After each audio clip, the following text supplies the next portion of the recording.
ओम हनुमंते नमः। स्वागत है आप सभी का मेरे यूट्यूब चैनल पर। मंगलवार की कथा। मंगलवार का दिन बजरंगबली का दिन होता है। बजरंगबली की पूजा करने से संतान सुख प्राप्त होता है, कर्ज से मुक्ति मिलती है, घर में सुख और समृद्धि आती है। मंगलवार के दिन हनुमान जी का चोला चढ़ाना चाहिए और हनुमान जी की इस कथा का श्रवण करना चाहिए।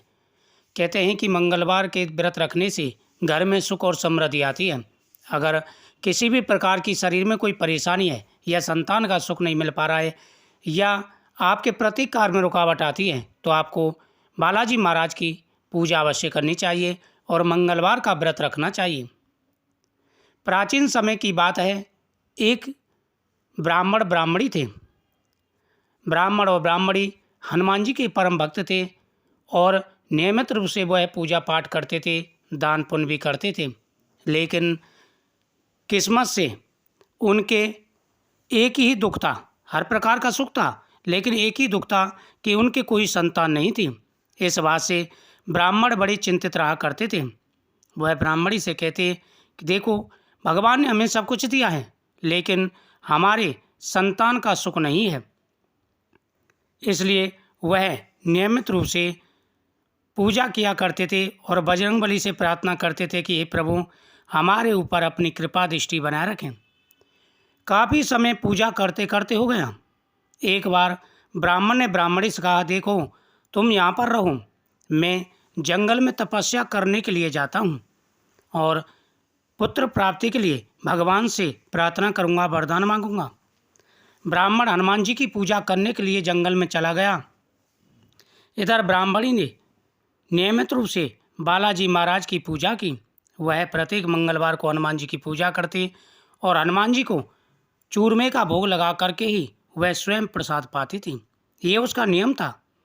एक बार किसी कारण से ब्राह्मणी हनुमान जी को भोग नहीं लगा पाई और उसका ये नियम था कि जब तक वो हनुमान जी को भोग ना लगा दे स्वयं प्रसाद नहीं पाती थी। अब उसने मंगलवार के दिन हनुमान जी को प्रसाद नहीं चढ़ाया। इससे उसने कहा, संकल्प किया मन में कि अब मैं अगले मंगलवार को हनुमान जी को प्रसाद चढ़ाने के बाद ही भोजन ग्रहण करूंगी। उसने मन में ठान लिया कि अब मैं इस मंगलवार को भोजन नहीं करूंगी, सीधा अगले मंगलवार को ही भोजन करूंगी। जब तक मैं हनुमान जी को भोग ना लगा दूं, मैं प्रसाद ग्रहण नहीं करूंगी। ऐसा उसने संकल्प कर लिया। अब 1 दिन बीता, 2 दिन बीता, 3 दिन बीता, ऐसे ऐसे 6 दिन बीत गए।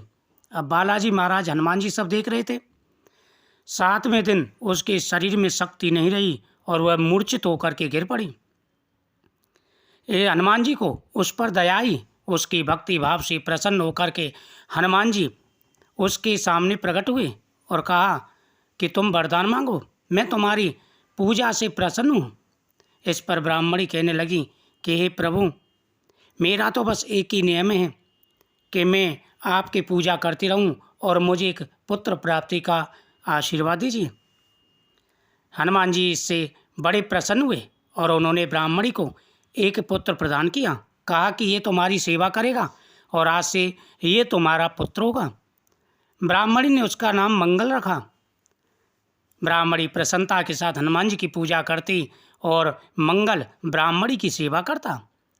कुछ समय के बाद में ब्राह्मण भी तपस्या करके वापस आ गए। ब्राह्मण घर में घुसे तो सामने उसने बच्चे को देखा। ब्राह्मणी से पूछा कि ये कौन है? उन्होंने कहा, स्वामी, ये आपका ही पुत्र है। यह देख करके ब्राह्मण को बड़ा आश्चर्य हुआ। उन्होंने कहा, जब मेरे कोई पुत्र नहीं था तो ये पुत्र कहाँ से हो गया? मैं तो जंगल में तपस्या करने गया था। अब ब्राह्मण क्या माथा ठनका।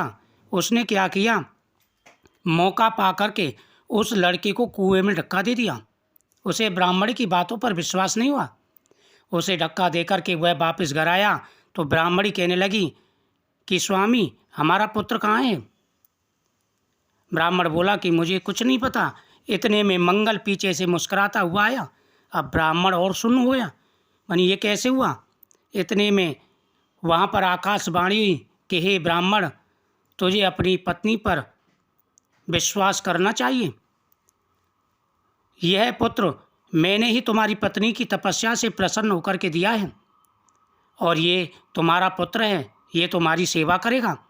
यह सुनकर के ब्राह्मण दोनों हाथ जोड़ करके भगवान से क्षमा याचना करने लगा और हनुमान जी महाराज की कृपा से ब्राह्मण और ब्राह्मणी को पुत्र की प्राप्ति हुई, संतान का सुख प्राप्त हुआ।